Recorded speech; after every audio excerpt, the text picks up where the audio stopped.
Welcome to the Jill on Money Show. It's Tuesday, October 17th, and we are here to help you make better financial decisions, to provide you with unconventional and hopefully entertaining insights on your money and your life. I'm your host, Jill Schlesinger, and I'm a CBS News business analyst and a certified financial planner. And Mark Talercio is the executive producer, the guy running everything from behind the scenes. If you have a financial question, all you need to do is go to jillonmoney.com, click the Contact Us button, and let us know if you would be willing to come on the air. Right now, let's talk to Matt, who's on the line from Pennsylvania. What brings you to us? Actually, I should say what brings you back to us, because you've been on the program before, right? Yes, I have. And I think what brings me back is just in general. I think last time I called, I kind of track my assets once a year, twice a year, whatever. And just in general, it hasn't changed much. I think I called you right before the war broke out in Russia, and then everything went down and then came back. But things have kind of been stagnant. So I'm just kind of questioning life a little bit and wanting to see how we're doing and just kind of, make sure I'm thinking about things right in the big picture. I only why are you laughing, Mark, already? Because he just seems disappointed that there hasn't been much of change. Right. I'm so sorry. We had the worst year for financial markets in 2022, and inflation and colossal shifts in global trends. And you're just holding steady. That's a win, man. That's a freaking win. Good for you. Maybe that's why I'm calling, just to make sure everything's okay. Oh, my God. Another worry wart. You guys got to figure out something else to worry about. Your money is just not all that interesting. Matt, how old are you? I am 48. And are you married, single, partnered? I am married, and we have 3 kiddos between college, high school, and later middle school. And do both you guys work? Yes, we both work, gainfully employed, and hope to keep doing that for 6, 7, 8 more years. Okay. That only puts you in your 50s. I hope you have big fat pensions. So how much money do you guys earn? We make about $350,000 base a year. Maybe it goes up or down a little bit. I don't have the exact numbers on us, but maybe 360, 350, something like that. Okay. Are you both contributing to retirement accounts? Yes, we both max those out. We do a pretty good job of that. And, sometimes it's a little tight doing that, but we do it completely. And then I think I have a little bit of a better plan where I can do a backdoor Roth within that 401k. So I've been doing that ever since it was allowed. So you're doing the 22.5 plus the backdoor Roth. Right. Okay. Got it. And how much money have you accumulated? Let's just do the pre-tax or the traditional assets. Yeah, pre-tax would be in the traditional 401k would be about $2.5 million, and then a brokerage account we have about $1.2 million. And what about the Roth? Roth is probably getting close to $1 million, but depends what day you might look at it. I could see why you're so upset. This sounds terrible. She says, dripping with sarcasm. Okay, so just to recount this. By the way, Mark, what is the likelihood that we get hate mail on this call? It's common, trust me. I know it. But, hey, if everybody, you want to just kind of change your mindset, just lop 0 off of everything. It'll be easier for you to hear the rest of this conversation. Are you cash flowing college, or do you have 529 accounts? We do have 529 accounts. Hopefully we got enough there. We got quite a bit saved up, but then it also depends what they do. But it's probably about $750,000 for the 3 kiddos, which is a lot. So we're throttling that back. That was kind of the plan to save aggressively and then step it back once they actually get to college. So you're no longer putting money into 529s? We do a little bit still for the younger one, just in case. Why? They go on to medical school or something like that. So we have a little bit of. Oh my God, you're crazy! Don't do that. All right, do it if you want. I don't care. House. We do have a home, just a modest home, maybe 325K. Don't really know. Haven't really looked since we purchased it about 20 years ago. And no mortgage or mortgage? Oh, no mortgage. Yeah, you got it. No mortgage. How did I guess? How about cash on hand? We don't do really great there because we tend to just think of our brokerage account. Yeah. If we needed an emergency, but for the most part, we just pay for things with our paychecks or whatever the case may be.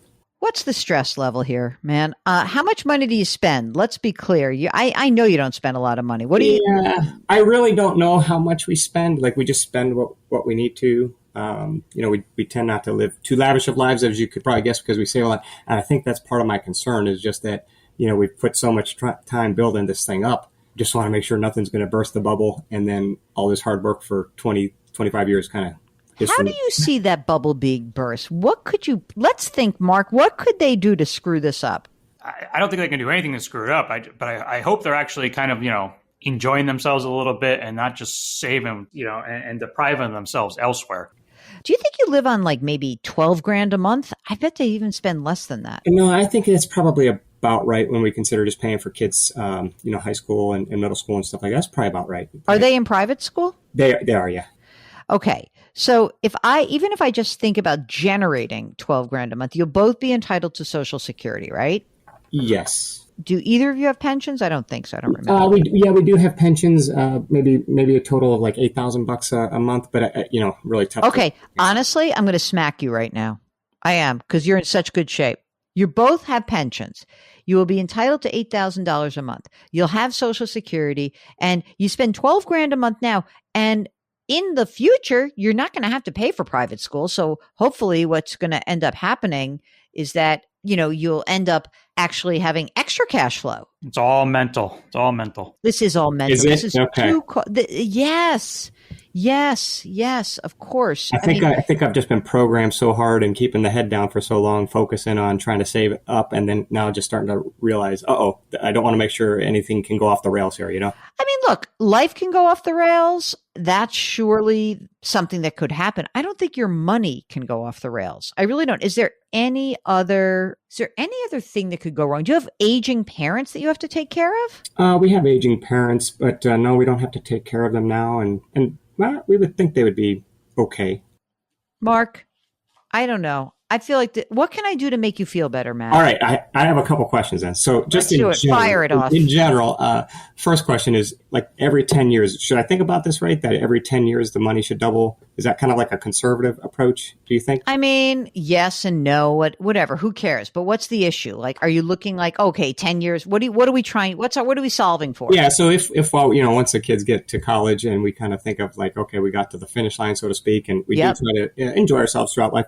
But if we get to the end, then I'm just trying to also figure out within these buckets of money, what's the best way to drain it? And, like from the pre-tax bucket, if we were to buy like a second home, which, then we would buy a second home, which would be, really lavish compared to how we live today.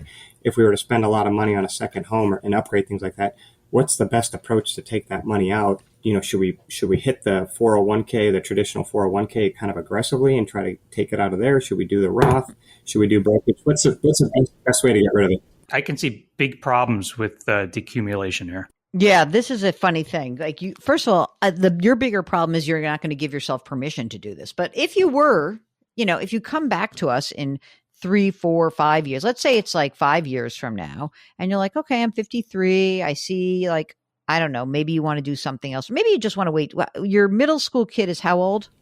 He's 12 now. We got about 6 more years before. All right. So, but let's say it's like 10 years. You work for 10 more years just because you want to get everyone through school, because that's the way you roll. Because you're going to be like, well, what if they want to be, an MD, PhD, and also get a law degree? I know that's how you're going to think about this. You never know, right? So now you're in your late 50s. The issue that you have is that, you've got a lot of money in pre-tax accounts. Okay. And I know you make a lot of money, but ideally what we would say to you is, at the moment that you decide to either throttle back or just to stop working, you would first draw your money out of that pre-tax account, right? Because you have until age 75 until you have required minimum distributions, but we'd love to take that pre-tax money out slowly but surely over, from age 58 to 75. You're taking them, and probably it's really more like 58 to 70. That's the fund you should be looking at, depending on wherever our tax rates are at the time. And I know we don't know that, but let's pretend we're where we are today. The reason this is important is when you are forced to take the money out of your retirement account, it could happen at a time where tax rates are higher and you have a liability. I'd love it for you to be focusing on that retirement account as your funds that fund your fun. Ha! I like that. I was trying to do something clever. I think I did it. You would pay the tax at whatever the rate is at the time. And then you would be able to live on that money. So again, you're going to pull out to get 12 grand a month. You live in a high tax state. Pennsylvania is not like a cheap state tax wise, but you would pay your federal and your state taxes, and you would live on your $10,000 or $12,000 a month. So maybe you'd have to pull out, let's say in today's dollars, a couple $100,000 from that account every year. Maybe it's even more. Maybe it's like $250. Okay. You would pay the tax that's due. You'd spend the money, you'd be fine. If you wanted to make a big purchase, I think that that's a little bit of a trickier question, because would we be willing to take a lot of money out of that retirement account, pop us into a higher tax bracket for a year? Maybe it's like you do it, you say, oh, I'll take $300,000 out at the end of one year, $300,000 out at the beginning of the next year, and now I have the money that I need for a house. I don't know what that next house would cost. And this would also be predicated on where rates are at the time. Maybe having a low interest rate loan would be very good for you. I don't think we should be afraid of this scenario, because you will still have money in the non-retirement account. I mean, do you have a choice of putting money into a Roth 401k right now? I actually, Julie, I do that. Maybe I misled you a little bit, but in the my plan allows for a Roth 401k, and that's what I put into. And I think I do the max 66 or 60, whatever the number is this year. Yep. Okay. So I don't know. Like, I want to get that pre-tax account whittled down. And if you could do that, then how much would the new house cost, do you think? I have no idea, but let's just say we spend $1 million. Maybe we get a second home. Maybe we upgrade our primary residence, something like that. But let's just say it's $1 million. I mean, you can do it. You could do it sooner rather than later, of course. I would rather wait till you have low interest rates. But yeah, I don't see a problem with this plan. I think it will be a minor miracle if somehow or other you give yourself permission to do it. Oh, don't say that. That can't be true. Mark, what do you think? 100%. It's going to be a real hurdle for him. He's so used to he's been saving like a maniac for years and years and years. Now all of a sudden he's going to stop that and start spending. I'm going to be surprised if it happens. Me too. But anyway, we wish you the best of luck, and we are so glad that you called us. Do you have any other questions? Well, I have a bonus question for you. Okay. And this is maybe a simple one. And it just, when they say, like, in general, hey, when you retire, you should be at 80% of your income. What do they mean, like after tax? Let me tell you what they mean. They mean it's baloney. 80% of your gross is what they used to say. But it has nothing to do with any reality, because we see it right here. You don't spend 80% of your income. You save so much money. So for you, it's much better. And for everyone else listening, those rules of thumb, they stink. The way to think about it is, how much money do I spend now? Do I expect my spending to be the same, more, or less in the future? And for most people, it's the same, because all the money you're like, I won't have money to spend on my kids, or I won't put $22,500 or $30,000 in my retirement account. I say, well, you know what? You'll need it for health, or other stuff will come up. And it's just easier to say, what do you spend today? Let's count on that in the future. Okay, thanks. I'm very happy about this. I really am. I'm happy because I feel like you really do have we have a game plan. It's great. I really think that for you guys, please, please, please give yourselves the opportunity to enjoy what you have accomplished and to not drive yourself crazy. You don't have to plan for every potential eventuality. All right. Good luck to you. We appreciate you, Matt. And if you don't send me hate mail about Matt, all right? Think of it this way. Matt does what we all do. Absolutely drive ourselves crazy, either for we can't let ourselves be okay with where we are, even when life is really good. And for people who don't have situations who are this good, I know that they really do feel like, what does he have to worry about? But you know what? We all worry about different things. So I get it. If you want your situation analyzed, if you need a little help, give us a shout. Just go to JillOnMoney.com, click the Contact Us button, and let us know if you would be willing to come on the air. Don't forget to sign up for the free weekly newsletter, subscribe to the Jill on Money Live subscription service, access to quarterly live webinars, more bonus content, and of course, check out all the other stuff that lives on the website, the blog, the videos, the resources, all that stuff is right there. All right. Thank you very much for listening. Lift someone up. Change your work, change your wealth, change your life. Thank you for listening. We'll talk to you tomorrow.